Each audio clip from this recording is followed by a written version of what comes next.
Well, Ibn Taymiyyah is well known for many reasons.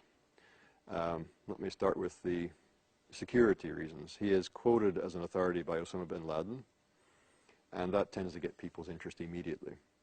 And then he's also famous for having written a large work on Shi'ism, which is feeding into a lot of Sunni Shia polemics today. He was himself a Sunni. He lived most of his life in Damascus, and there were Shia-Sunni tensions in Damascus at that time. He also wrote the largest refutation of Christianity in the whole Islamic tradition.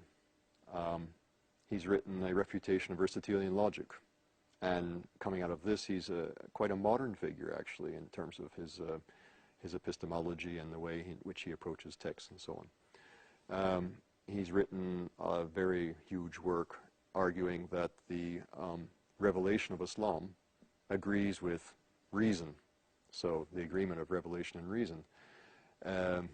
He's talked about Sufism and the spirituality of Islam, and he is well known for his critique of saint worship, shrine worship, or the shrine cult.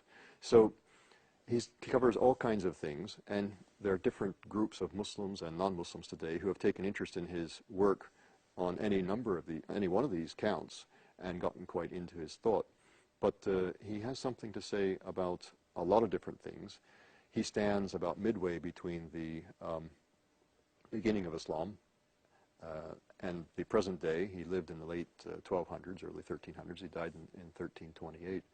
So standing at that juncture, halfway between the beginning and the present of the Islamic tradition, and then having captured the interest of so many people today, that makes him a very fascinating figure to study. So, in other words, here is someone who in Islam is as significant in the range of his work as Augustine or Aquinas is in the Christian tradition. Or even more so. I like to say sometimes, if you walk the streets of Cairo, you can find Ibn Taymiyyah's works, or especially the works of his disciple Ibn Qayyim al-Jawziyah, who writes a bit more poetically and more beautifully. You find them in almost any Islamic bookshop, where you're not going to find Augustine and Aquinas in any bookshop in the UK. Yes, unfortunately.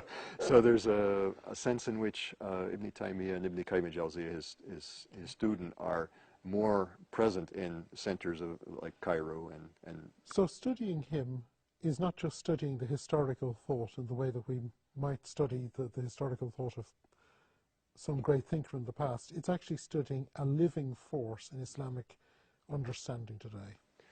Yes, studying Ibn Taymiyyah is indeed studying a living force in the Islamic tradition. To what extent is Ibn Taymiyyah today?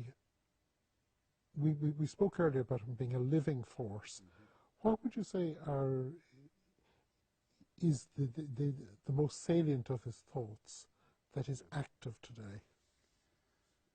He really believed firmly that the religion of Islam was rational and agreed with reason, and he worked hard to show that. So he's an apologist, and I think that connects very closely with what many modern Muslims, not all modern Muslims, but many modern Muslims are seeking, is a rationalization and an attempt to explain the Quran and the tradition of the Prophet Muhammad in a way which makes sense. He's trying to make that make sense.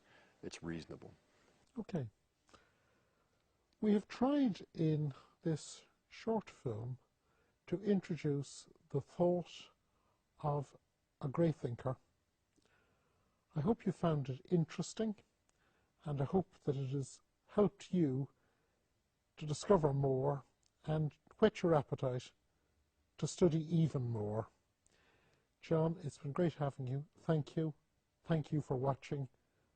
And from the Department of Theology and Religious Studies here in the University of Nottingham, goodbye.